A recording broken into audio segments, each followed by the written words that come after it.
Une vidéo de suivi sur un sujet qu'on avait abordé sur cette chaîne il y a quelques jours.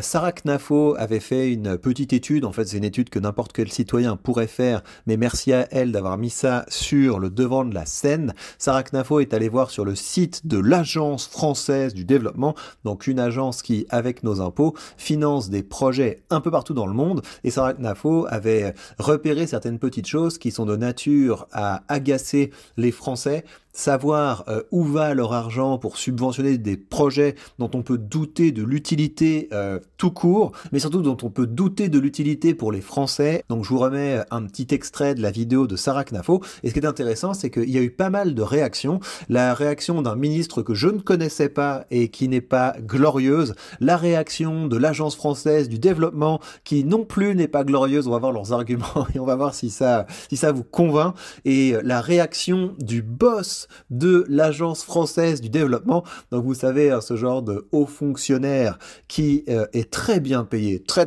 bien payé, qui va très bien. Et vous allez voir que sa réaction est encore moins glorieuse. Donc on va encore une fois se plonger dans l'enfer d'un État devenu obèse. On commence par écouter Sarah Knafo. Programme de renforcement de l'égalité de genre dans l'accès aux opportunités économiques en Albanie. 51 millions d'euros, 2021-2030. Sarah Knafo a mis le doigt sur quelque chose qui manifestement mérite d'être étudié. Est-ce qu'on a vraiment besoin de dépenser tout cet argent? Et suite à cette intervention de Sarah Knafo, il y a eu plein de réactions qu'on va étudier. Donc d'abord, vous avez Thani Mohamed Solihi, qui est ministre délégué de la francophonie et des partenariats internationaux. J'imagine que comme moi, vous découvrez l'existence de ce ministre. Non, l'État ne se mêle pas de tout et n'importe quoi. On avait évidemment besoin d'un ministre délégué chargé de la francophonie et des partenariats internationaux, qui par ailleurs est mahorais engagé. Bah écoute, ça fait plaisir. Stop aux manipulations grossières. L'AfD travaille au service des Français. Quels Français? De nos intérêts, les intérêts de qui? Et de la stabilité internationale. J'en suis certain. J'en suis absolument certain. J'en suis absolument certain que les programmes d'égalité des genres en Albanie participent à la stabilité internationale. Mais en Chine, elle ne dépense pas un euro d'argent public. Elle prête l'argent de qui? L'argent de qui elle prête, mon pote? Au taux du marché, au service du climat et de la protection de notre planète. Elle récupère même des intérêts sur ces opérations. Bah voyons. Je suis sûr qu'on est beaucoup plus riche, qu'on est hyper riche grâce à l'AfD. Bah écoute, si on récupère des intérêts, vous pouvez nous les verser. Vous pourrez nous les verser au lieu de les réinvestir dans des projets un petit peu foufou. Dans un monde de plus en plus brutal, nous avons besoin de solidarité, besoin de protection. Donc là, il a tout balancé. Besoin de projets communs pour un avenir meilleur. C'est tout le sens de notre politique. La désinformation nuit à un débat public apaisé. Donc ensuite, Sarah Knafo a répondu. Depuis mes réservations sur le plateau, l'Agence française du développement appelle tous les journalistes à m'attaquer. J'aimerais lui répondre qu'avec des millions de Français, je continuerai à me battre pour empêcher ces absurdités. Pourquoi? Parce que pendant que nous donnons 10 millions d'euros pour améliorer les revenus des agriculteurs du Bénin, nous avons un agriculteur français qui se suicide tous les jours chez nous. C'est très grave. Grosse bise aux agriculteurs. Pendant que nous prêtons 23 millions d'euros pour construire un nouvel hôpital au Mozambique, nous avons des Français qui meurent chez nous en attendant aux urgences. Parce que quand on donne 16 millions d'euros pour construire une station d'épuration d'eau à Gaza, nous manquons d'eau potable en Guadeloupe, en Martinique, à Mayotte.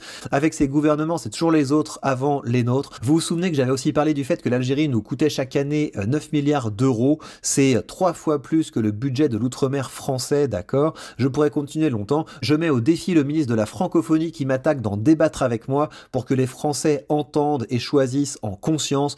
On leur a trop souvent caché la vérité. Ils veulent la vérité, ils en ont besoin et ils en ont droit. Donc on n'a pas de nouvelles du ministre, hein. Apparemment, il n'a pas envie de discuter avec Sarah Knafo, et vous allez voir que la réaction du directeur de l'agence française est, de mon point de vue, encore plus ridicule. On se garde ça pour la fin, parce que vraiment, c'est un bonbon. Quand j'ai vu ça, je me suis dit, mais il est fou. Qu'est-ce que c'est que ça? Alors, on a également la réponse de l'agence française du développement. Face au flot d'informations non vérifiées lancées au sujet de nos activités, nous remettons les pendules à l'heure. L'AfD est d'abord une banque, car 85% de notre activité, ce sont des prêts que nous accordons. Bah écoute, super. Si vous êtes une super banque rentable, on aimerait bien voir l'argent. Est-ce que vous pouvez rendre l'argent s'il vous plaît? L'AFD est une banque publique efficace et économe avec un effet de levier considérable. Pour 1 euro de l'État français, c'est 12 euros qui sont investis. L'État français, c'est nous, hein, donc rendez-nous notre euro et puis on l'investira nous-mêmes et puis nous aussi on fera du levier sur notre propre argent. Enfin, au bout d'un moment, faut remettre un petit peu les choses en place. C'est notre argent. Donc si on trouve que vos investissements sont pas bons et que vos investissements ne nous servent pas trop, on aurait bien récupéré l'argent. Car pour 0,2% du budget de l'État, moins de 2 milliards. 2 milliards les mecs. 2 milliards. L'AFD multiplie les financements à hauteur de plus de 12 ou 13 milliards d'euros chaque année. Mais oui, mais vous êtes gentils, mais déjà on pourrait investir nous-mêmes notre propre argent si notre argent n'était pas pris pour aller dans votre poche. Et puis par ailleurs, il faut regarder ce que vous financez. L'AFD est très utile à la France. En investissant pour la santé ou encore le climat à l'international, nous investissons aussi pour nos concitoyens. Nous avons des intérêts mutuels à coopérer. Moi je vous le demande, hein, est-ce que vous pensez que l'AFD défend vos intérêts en allant sauver le climat en Chine et en allant sauver la santé dans d'autres endroits du monde? Est-ce que ça vous convainc? En plus, nos financements créent de la valeur et de l'emploi en France. Non mais arrêtez avec ça. Il faut vraiment arrêter avec ça parce que les emplois subventionnés de ce type, c'est une économie qui est profondément parasite. C'est une économie qui grossit et plus cette économie parasite et subventionnée par nos impôts grossit, moins il y a de l'argent dans les poches des créateurs de valeur et plus le pays se déclasse. Ce sont pas des vrais emplois, ce sont pas des emplois qui créent de la valeur, c'est juste une occupation qui est permise par les ponctions sur les Français qui créent vraiment de la valeur. Mais malheureusement, on peut pas répondre parce que c'est bloqué, hein, tant pis. Et Sarah Knafo dit également, les derniers qui ont prétendu que je mentais, c'était l'État algérien et le directeur de France Travail. Ils se souviennent de la réponse patience.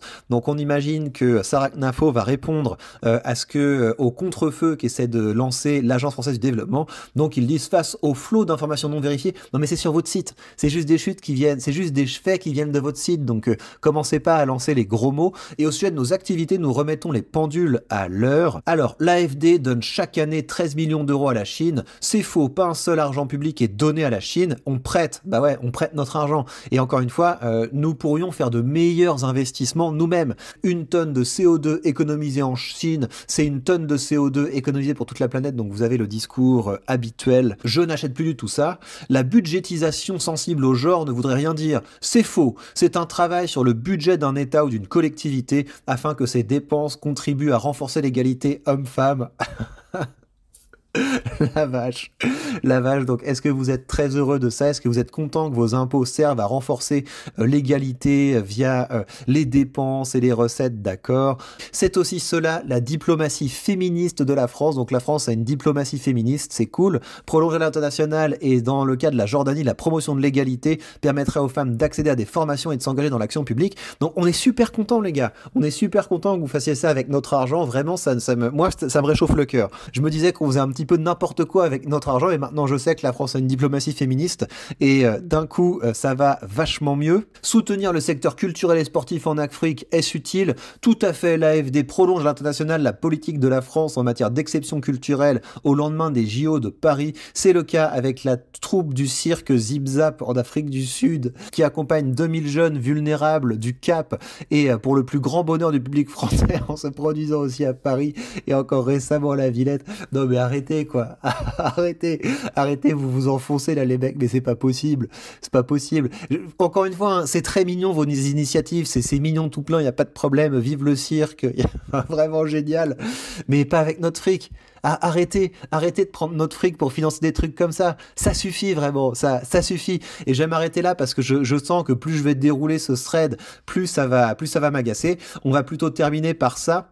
Donc lui, c'est le boss de l'Agence française du développement. Il est arrivé sur le plateau de Bourdin pour dire ouais, il y a eu plein de fake news, je vais rétablir la vérité. Et donc Bourdin à la fin lui dit ça et vous allez voir la réponse. Il faudrait accepter un face à face. Tiens, je veux bien organiser un face à face avec Sarah Knafo. Vous accepteriez?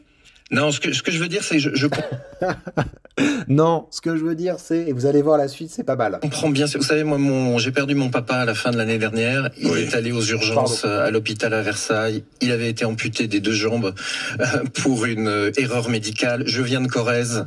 La Corrèze, c'est le 66e département français en richesse par habitant. Donc, je comprends très bien les questions que se posent vos auditeurs et nos concitoyens, et on doit rendre des comptes. Mais je crois qu'il faut vraiment pas pas opposer les autres et les nôtres, en fait. On vit dans un monde... Il ne faut pas opposer les autres et les nôtres. La France, le pays des droits de l'autre. La France, le pays du survivre ensemble. C'est génial. Mais donc j'ai adoré là. Enfin, alors désolé pour son papa, hein, ça y a pas de problème. Désolé, je me marre parce que j'étais un petit peu dans l'inertie. Mais le côté, est-ce que vous voulez faire un débat avec Sarah Knafo? Non, j'ai piscine et puis je viens de Corrèze et puis enfin, c'est complètement dingue. Ça veut dire tout simplement que ces gens sont pas prêts à rendre des comptes. Voilà, ça va être très compliqué d'amener ces gens à rendre des comptes. Monde d'interdépendance, un monde dangereux. C'est très important que la France ait une capacité à se lier positivement, à trouver des amis, à avancer collectivement dans le monde. Voilà, donc vos impôts financent ça, vos impôts permettent à la France de se faire des amis. Enfin, c'est fou. C'est fou, c'est fou, c'est fou, c'est fou.